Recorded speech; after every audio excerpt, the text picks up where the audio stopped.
मैं तो बाकी बिहारी के पाव पढ़ूं, मैं तो बाकी बिहारी के पाव पढ़ूं, पाव पढ़ूं, मैं तो पाव पढ़ूं,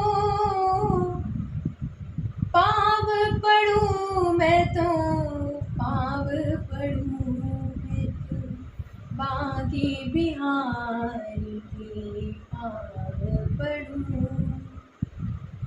सूरदास ने हरि पद गाया, अंतर मन से दर्शन पाया, अंतर मन से दर्शन पाया। मैं भी उनके ही जैसा दर्श करूं, मैं तो बाकी बिहारी के पाव पढ़ूं।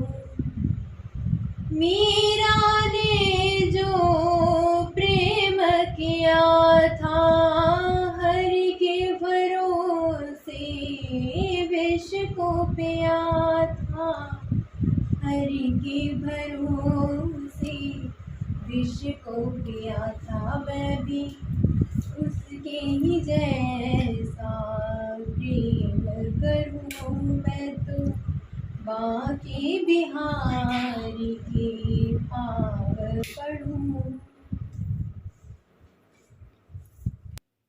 मेरे तो गिरधर गोपाल, मेरे तो गिरधर गोपाल, दूसरो ना कोई, दूसरो ना कोई।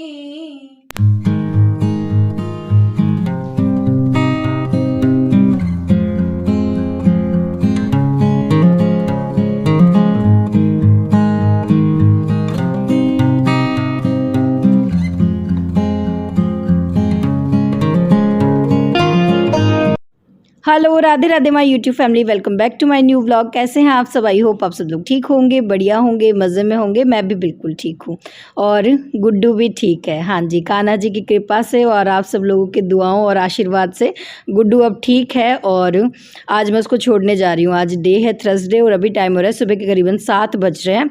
तो मैं फटाफट नाश्ता बना रही हूँ क्योंकि आज जा रही हूँ बेटी को छोड़ने के लिए वापस कोचिंग।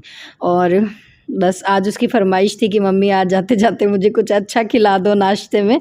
तो मैं उसके लिए यहाँ पे ये आलू वाले सैंडविच बना रही हूँ जो उसे बहुत ज़्यादा पसंद है। और इन आलू वाले सैंडविच की स्पेशल बात ये है कि मैं इनमें पुदीना पाउडर डालती हूँ जो मेरी बेटी को बहुत ज़्यादा पसंद है। वो मिस करती है ये वाले सैंडविच अपने कोचिंग में, अपने हॉस्टल में, क्योंकि वहाँ सैंडविच बनते तो हैं पर इस तरह के नहीं बनते। तो मैंने कम नमक मिर्ची सब डाल के और उसके लिए सैंडविच बना दिए। तो बस नाश्ता बनाया है, साफ़ सफाई कर ली है और उसके बाद हो गई हूँ मैं तैयार हो गई हूँ। और बस मैं और गुड्डू ही जा रहे हैं।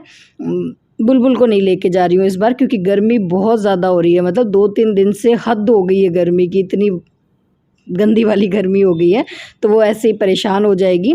तो मैंने उसको उठाया भी नहीं था इस चक्कर में, पर वो अभी जो है हम जा रहे थे तो आवाज़ सुनी उसने तो उठ के आ गई है गुड्डू से मिलने के लिए। तो बस जी चल पड़े हैं और बड़ी मुश्किल से गुड्डू को हमने रोका है। ये तो 2 दिन पहले ही शुरू हो गई थी कि मम्मी मैं ठीक हूँ, मुझे भेज दो, मुझे भेज दो।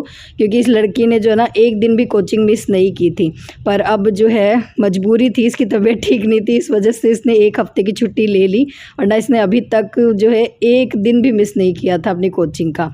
तो बस ये इसको टेंशन हो रही थी कि मेरी पढ़ाई ख़राब हो रही है, तो मम्मी चलो चलो चलो। तो फिर मैंने डॉक्टर से बात की, उन्होंने कहा नहीं अब भेज सकते हैं, ठीक है, एकदम ठीक तो नहीं हुई है पर हाँ ठीक है। तो फिर चल पड़े हैं। और मेरी आंखें बिल्कुल सूजी सूजी सी है क्योंकि कल पूरी रात हमारे यहाँ पे लाइट नहीं थी। मतलब 2-2:30 बजे तक लाइट आ रही थी, जा रही थी, बस यही था। और सुबह हमें निकलना था।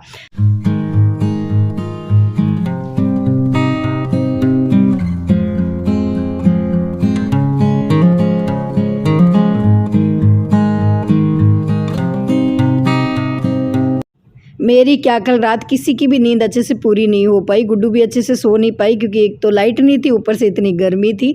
और सुबह सुबह जो है इसने नाश्ता बनवा तो लिया पर इसने नाश्ता किया नहीं क्योंकि इसका मन नहीं था। सुबह सुबह नींद पूरी नहीं हुई थी, लेट सोई थी, तो इस वजह से नाश्ता करने का मन नहीं था। सुबह सुबह इसको अजीब सा लग रहा था।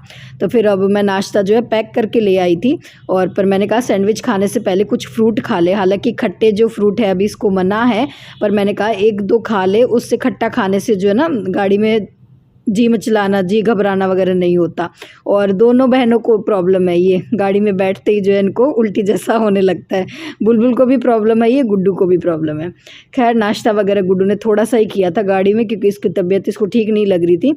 और अभी हम पहुंच गए गुड्डू के रूम में और रूम की हालत बहुत ज़्यादा ख़राब है क्योंकि जिस दिन ये यहाँ से गई थी ना उस दिन इसने जल्दी जल्दी में पैकिंग की क्योंकि इसका आने का था नहीं। अचानक से ही हमने इसको कॉल किया कि तू यहाँ आ जा, क्योंकि 1-2 दाने थे उस दिन जिस दिन ये आई थी मेरे पास।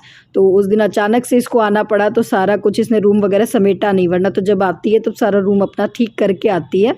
पर अब रूम की हालत देखकर जो है दिमाग घूम गया। मुझे पता था ऐसा ही मिलने वाला है। इसने भी कहा था मम्मी मेरा रूम बिखरा हुआ है। इसने तो मना भी किया था कि मम्मी आप रहने दो, पापा छोड़ आएंगे, पर फिर मुझे ही ऐसा था कि नहीं मैं ही छोड़ आती हूँ ताकि थोड़ा सा मैं जाके रूम ठीक कर दूँ, क्योंकि अभी बीमारी से उठी है तो इतनी हिम्मत है भी नहीं कि खुद सारा कुछ कर लेगी। और तो इसी वजह से फिर मैं आई हूँ। तो बस आते ही लग गई हूँ रूम की साफ़ सफाई करने में। और फिर ऐसा भी रहता है ना कि जब बच्चा बीमार उठ के आए तो थोड़ा सा रूम अच्छे से साफ़ किया हुआ हो ना, तो बीमारी जो है ज़्यादा बढ़ती नहीं है। अभी मुश्किल से ठीक हुई है तो मैं नहीं चाहती कि इसकी तबीयत और ज़्यादा ख़राब हो जाए। तो आते ही जो है मैंने पहले कपड़े चेंज किए क्योंकि रूम इतना गंदा हो रहा है कि कपड़े गंदे हो जाते, तो मैं कपड़े लेकर आई थी अपने और मैंने कपड़े चेंज कर लिए। गुड्डू को आराम से मैंने बैठा दिया है। मैंने कहा तू आराम कर ले थोड़ी देर और मैं कर देती हूँ सारे रूम की क्लीनिंग, क्योंकि रूम बहुत ज़्यादा गंदा हो गया है। यहाँ जो साफ़ सफाई करने वाले हैं उनसे करवा भी लेती, मैं बोल देती, उनको कॉल कर देती, पर वही होता ना कि वो जितना अच्छे से हम साफ़ सफाई करते हैं ना उतना अच्छे से नहीं करते हैं। वो तो बस अपनी एक फॉर्मेलिटी होती है, बस वो पूरी कर देते हैं। तो बस इसी वजह से मैं आई साथ में और अब मैं लग गई हूँ फटाफट रूम की क्लीनिंग करने में। बस ज़्यादा टाइम नहीं लगाऊंगी, 1 घंटे में सारा रूम जो है मैं साफ़ कर दूँगी।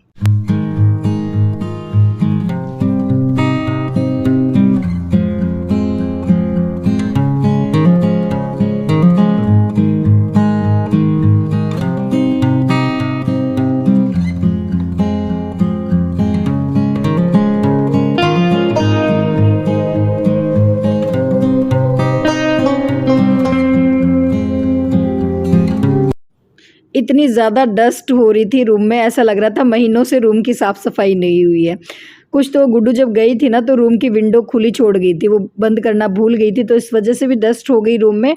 और पीछे से इन्होंने साफ़ सफाई भी नहीं की, हॉस्टल वालों ने। ये साफ़ सफाई नहीं करते, जब बच्चे रूम में रहते हैं ना तभी रूम की साफ़ सफाई होती है, वरना जैसा होता है वैसा ही पड़ा रहता है।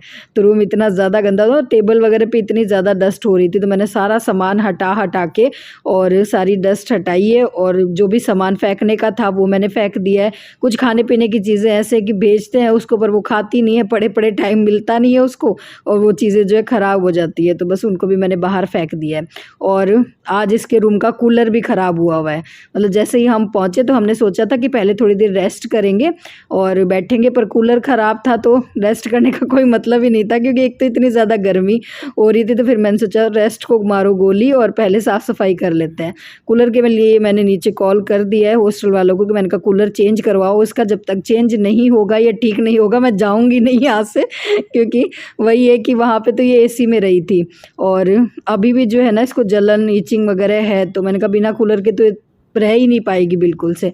तो मैंने हॉस्टल वालों को मैंने कहा वही है ना, ये बोलती नहीं है गुड्डू, बिल्कुल से भी जो है ना कहती नहीं है। बाकी लड़कियां तो बोल के करवा लेती है अगर कोई चीज़ ख़राब होती है।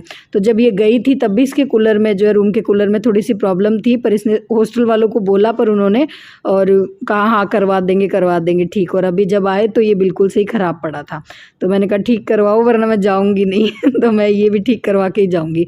और फिर मैंने जो है कूलर बाहर ही निकाल के रख दिया। मैंने कहा या तो इसको ठीक करवा देंगे या नया लगा देंगे।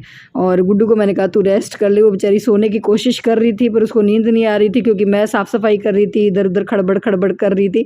लाइट मैंने ऑन कर रखी थी तो उसको नींद भी नहीं आ रही थी। बस बाकी पर मैंने जो है पूरे रूम में डिटॉल डाल के अच्छे से पोछा लगा दिया, झाड़ू लगा दी। और अब उसके जो मैं कपड़े लेकर आई थी वो सारे मैं अलमारी में सेट कर रही थी। अलमारी भी काफ़ी ज़्यादा इसकी बिखरी हुई पड़ी थी। मैंने सोचा था कि मैं सारा सामान निकाल के जो है ठीक कर दूँ, पर गुड्डू ने कहा नहीं मम्मी रहने दो, आप भी जो है थक जाओगे, इतना कर दिया आपने बहुत है, बाकी अब कुछ भी नहीं करना है, मेरा सामान ऐसे ही रख दो आप, क्योंकि मुझे भी जो है आज ही निकलना है। पहले तो मैंने सोचा था कि मैं रुक जाऊंगी, 1-2 दिन गुड्डू के पास रहूंगी, पर फिर वही है कि अगर मैं यहाँ रहती हूँ तो वहाँ फिर एक तो गर्मी बहुत ज़्यादा हो रही है, तो पतिदेव को भी खाने पीने की सब दिक्कत होती है, बुलबुल को वो संभाल नहीं सकते अकेले, वो भी गर्मी में परेशान हो जाते। तो फिर गुड्डू ने मना कर दिया, गुड्डू ने कहा नहीं मम्मी आप रहने दो, मैं मैनेज कर लूँगी। तो फिर मैंने कहा ठीक है चलो कोई नहीं। तो रूम मैंने साफ़ सफाई कर दी है और अब बारी आती है कपड़ों की। 10-12 दिन से ये कपड़े बाल्टी में पड़े हुए हैं भीगे हुए, तो इतनी गंदी स्मेल हो रही थी इन कपड़ों में। गुड्डू जब गई थी ना यहाँ से, तो उस दिन उसने ये कपड़े भिगोए थे। उसने सोचा था मैं कोचिंग से आकर कपड़े जो है वॉश कर लूँगी, वो ऐसे ही करती है, सुबह में कपड़े अपने भिगो देती है और जब भी दिन में उसको टाइम मिलता है अपने कपड़े वॉश कर लेती है। पर उस दिन उसकी अचानक तबीयत ख़राब हो गई, उसको आना पड़ा, तो ये कपड़े बाल्टी में ही रह गए और इतनी गंदी इनमें बदबू हो गई थी। आप सोच सकते हो जब 1-1.5 हफ्ते तक कपड़े अगर बाल्टी में रह जाए तो कितनी गंदी बदबू हो जाती है। तो मुझे ध्यान था, तो मैंने जो है साथ में मैं डिटॉल लेकर आई थी। 2-3 बार तो मैंने सर्फ से साफ़ किया इनको, फिर उसके बाद डिटॉल डाला और अच्छे से सारे कपड़े वॉश कर दिए। बाकी जो बेडशीट वगैरह निकली थी इसके रूम की वो भी अच्छे से मैंने धो दिए। और गुड्डू भी तैयार हो रही है कोचिंग जाने के लिए और मैं यहाँ सुखा रही हूँ उसके कपड़े। मैंने तो आज मना ही किया था, मैंने कहा आज तू रहने दे, आज तू रेस्ट कर ले, तेरी तबीयत भी ठीक नहीं है, क्योंकि गाड़ी में उसको अजीब सा हो गया था। तो मैंने कहा आज तू रहने दे, आज आराम से सो जा, पर वो नहीं मानी। उसने कहा नहीं मम्मी मैं जाऊँगी। तो फिर मैंने कहा ठीक है, मानने वाली तो है नहीं ये लड़की।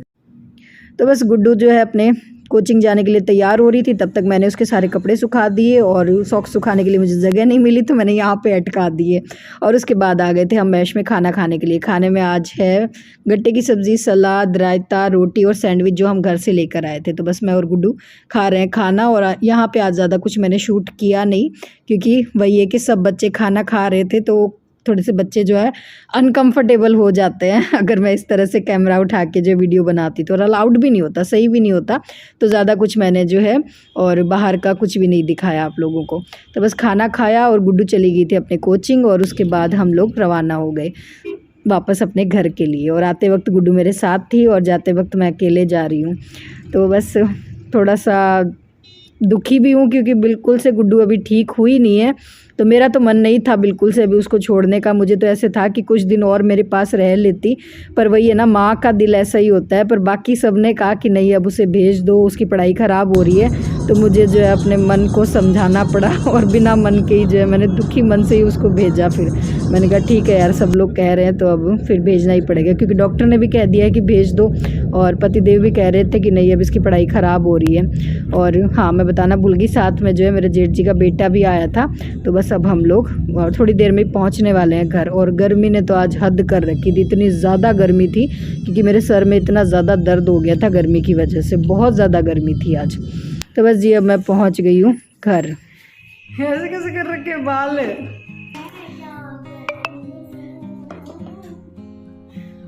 यार सच में लाइफ में परेशान कर दिया था। पहले तो मैं पहले कर गई। अच्छा। वहाँ पे मैं बोल रही थी कि पापा के पास गई। पापा के पास गई तो मैंने पापा को बोला कि दुकान पे गई थी, देख यहाँ पे आ जाता है, यहाँ पे आ गए, खाना खा लिया। अच्छा। फिर मैं वापस पल्लेघर चली गई। वो हाँ। कह रहे, मैं पल्लेघर गई थी ना, वो कह रहे थे कि ना गुरु दीदी को डिटॉल की साबुन से नहलाना है और डिटॉल से ही हैंड वॉश करना है। अच्छा। जल्दी ठीक हो जाएंगे, जल्दी खरोट निकल जाएगी आराम से। ऐसे क्या?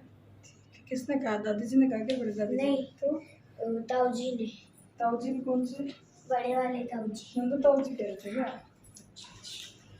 ठीक है।